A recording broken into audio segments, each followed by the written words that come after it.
Students, मैं आनंद विद्यालय आपके सामने प्रस्तुत हूँ क्लास 8 के लिए।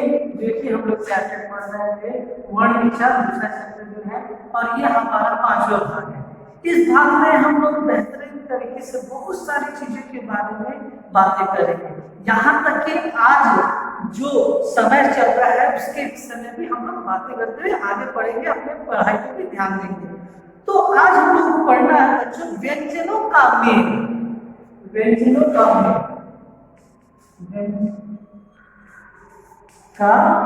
मेल। तो व्यंजन के बारे में आप जानते हो कि व्यंजन किसे कहते हैं। तो वो वर्ण जिसके उच्चारण में स्वर वर्णों की सहायता ली जाती है उसे व्यंजन कहते हैं। और मेल यानी मिलना। लेकिन आज इस माहौल में एक दूसरे से मिलने की बातें बिल्कुल भी नहीं करनी चाहिए, क्योंकि मेल जोल से बहुत सारे अभी के माहौल में मेल जोल से बहुत सारी परेशानी हमें हो सकती है या तो दूसरों को हो सकती है इस कोरोना जैसे माहौल में। तो आज हम लोग देखेंगे व्यंजनों के मेल में सर्वप्रथम दो भागों में इसे बांटा गया है, व्यंजन संयोग और व्यंजन गुच्छ। तो सबसे पहले हम लोग देखेंगे व्यंजन संयोग। व्यंजन संयोग, तो व्यंजन के बारे में आप जान चुके हो। तो व्यंजन संयोग क्या है? समजोड़ योग, समान रूप से जुड़ा हुआ शब्द का अर्थ है समजोड़ योग से मिलकर बना संयोग, यानी समान रूप से जुड़ा हुआ। तो स्वर रहित व्यंजन को व्यंजन से जोड़ने का व्यंजन संयोग कहलाता है। यानी कहने का अर्थ है स्वर रहित व्यंजन, यानी अगर क जो है इसमें हलक लगा देते हैं तो ये स्वर रहित हो जाता है। और व्यंजन से जब जोड़ते हैं, अगर किसी भी व्यंजन से हम लोग जोड़ते हैं तो यह कैसे लिखा जाता है आप देखोगे, यानी क जो क आधा क और पूरा क के रूप में। उसे व्यंजन संयोग करते समय निम्नलिखित बातों का ध्यान रखना चाहिए। बच्चों, निम्नलिखित बातों का ध्यान रखना चाहिए, यानी आज के माहौल में बहुत सारी बातों का भी ध्यान रखना चाहिए कि किस प्रकार आप अपने आप को सुरक्षित कर सकते हो।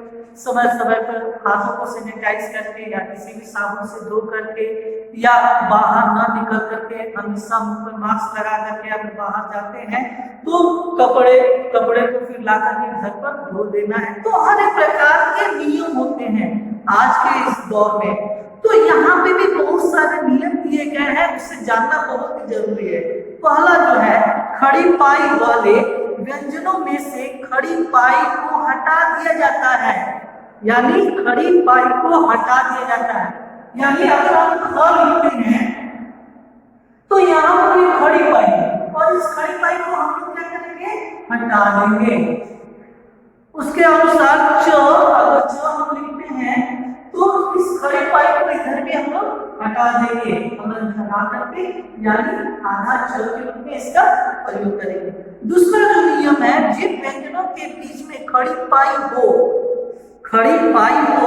उनमें पीछे का बुरा भाग हटा दिया जाता है। जैसे क हम लिखते हैं तो ये बुरा भाग है, इसको हम लोग क्या करेंगे? हटा देंगे। उसी तरह बहुत सारे फ है, आप उसको भी ध्यान रखेंगे।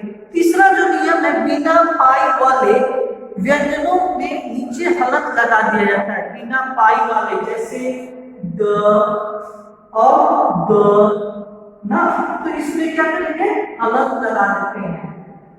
र व्यंजन आने पर, अब हम आते हैं नेक्स्ट, र व्यंजन आने पर स्वर रहित र को अलग अगले व्यंजन के ऊपर लगा देते हैं, जिसको हम लोग रेफ के नाम से जानते हैं। रेफ के नाम से जानते हैं। और जैसा एक उदाहरण में दिखाता हूं, स्पर्श। तो स्पर्श जब हम लिखते हैं तो सबसे पहले इसका उच्चारण देखेंगे, तो यह जो र होता है ये बाद वाले अक्षर के ऊपर लग जाता है, क्योंकि उसी तरह बहुत सारे बच्चे हमेशा गलती लिखते हैं आशीर्वाद लिखने के समय। आशीर्वाद, वा द, यानी ये कुछ चीज गलत है, क्योंकि यह रेफरेंस जो कहा जाएगा अगले वाले का आशीर्वाद, आशीर्वाद इस ढंग से हम लिखते हैं। तो रेफरेंस का प्रयोग। नेक्स्ट हम आते हैं स्वर सहित पहले अपने पहले व्यंजन के पैर में लगते हैं, जिसे पदेश कहते हैं, यानी पदेश के रूप में इसका प्रयोग हम लोग देखेंगे, पदेश के रूप में। और पदेश यानी पैर, पैर में कैसे लिखते हैं, जैसे प आगे को आगे पदेश, यानी यह चीज जो है, यह चीज जो है वो क्या कहलाता है, पदेश, यानी इसके पैरों में लगा रहता है। तो पैर में लगा रहता है, जैसे प्रदीप, क्रम, स, बहुत सारे शब्द आएंगे। अब हम आते हैं ट, ड के नीचे र के रूप में लगाया जाता है। इसमें विशेष तौर से ध्यान देंगे कि कभी कभी हम लोग लिखते समय बहुत सारी चीजों को छोड़ देते हैं, तो फिर हम लोग त्रुटिपूर्वक चिन्ह को दे करके उसके ऊपर हम लोग लिखना शुरू कर देते हैं। लेकिन यही इसी प्रकार का यह चिन्ह जो है रो के रूप में प्रयोग किया जाता है, यानी अर्थात जिसके नीचे बूटी के समान बना होता है उसमें हम लोग लगाते हैं, जैसे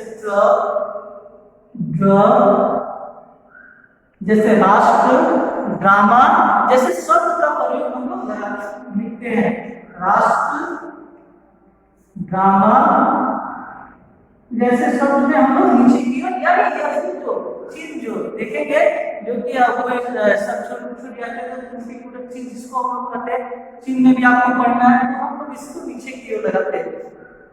अब दूसरा भाग बताते हैं, ये व्यंजन संयोग अभी तक हम लोग पढ़ रहे थे। अब हम आते हैं व्यंजन गुच्छ, व्यंजन गुच्छ, व्यंजन गुच्छ, गुच्छ का मतलब गुच्छा, जैसे अंगूर का गुच्छा, चाबी का गुच्छा हम कह सकते हैं। तो एक से अधिक व्यंजन जब कम दूरी के साथ सट कर बैठे हैं, कम दूरी के साथ, यानी यहाँ पर सोशल डिस्टेंसिंग जैसी बातें नहीं है, सामाजिक दूरी जैसी बातें नहीं आ रही है, लेकिन यहाँ पर बताया जा रहा है कि एक से अधिक व्यंजन जब कम दूरी के साथ सट कर बैठे हो तो उसे गुच्छ, व्यंजन गुच्छ कहा जाता है। देखेंगे जैसे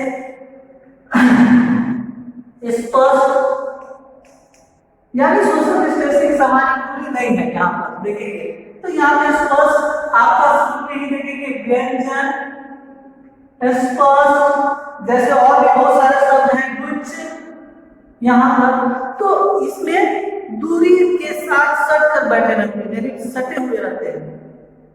उसके अनुसार दूसरा हम आते हैं, इसी के अंतर्गत हम लोग देखेंगे व्यंजन गुच्छ के अंतर्गत द्वित्व व्यंजन, द्वित्व व्यंजन,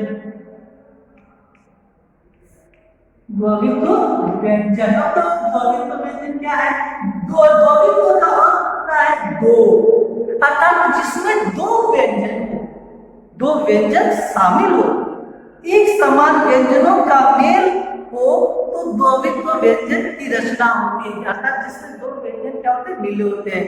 अगर आपको और समझना है तो इस 7th क्लास के स्टैंडर्ड पर भी वीडियो आप देख करके उसे समझ सकते हो। तो जैसे कुत्ता, बहुत सारे शब्द आ जाएंगे, कुत्ता, सच्चा। अब हम आते हैं संयुक्ताक्षर, दूसरा जो है संयुक्ताक्षर, संयुक्ताक्षर के विषय में हम जानेंगे।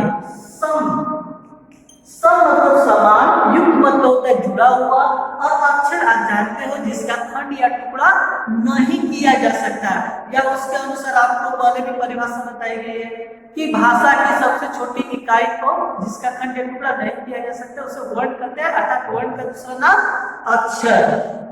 तो जब दो अलग अलग व्यंजन मिले तो उस मिले हुए रूप को संयुक्ताक्षर, समान रूप से जुड़े होते हैं। बच्चों ध्यान रखना है, जुड़ना नहीं है, अभी अलग सोशल डिस्टेंसिंग का पालन करना है, लेकिन आपकी किताब के अनुसार संयुक्ताक्षर को जानना बहुत ही जरूरी है। जैसे बहुत सारे शब्द आएंगे, भक्त,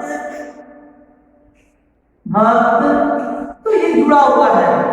उसी तरह र या र युक्त व्यंजन गुच्छ, तीसरा जो है र या र अलंग युक्त व्यंजन व्यंजन गुच्छ गुच्छ। तो जैसा कि व्यंजन गुच्छ के बारे में अभी हम जान गए और युक्त व्यंजन। अब आप देखोगे कि बहुत सारी बातें इसमें हम लोग आएंगे और जानेंगे कि क हलंत जुड़ र, क हलंत जुड़ र मिलकर क्या बनता है क्र। इस ढंग से हम लोग लिखते हैं क्र। उसी तरह र हलंत जुड़ ख जो हाँ इस तरह से काम लगाएंगे, जैसे कि आशीर्वाद में हम लोगों ने देखा था। उसी तरह ट अलंत जोड़ र, ट अलंत जोड़ र मिलकर के ट्र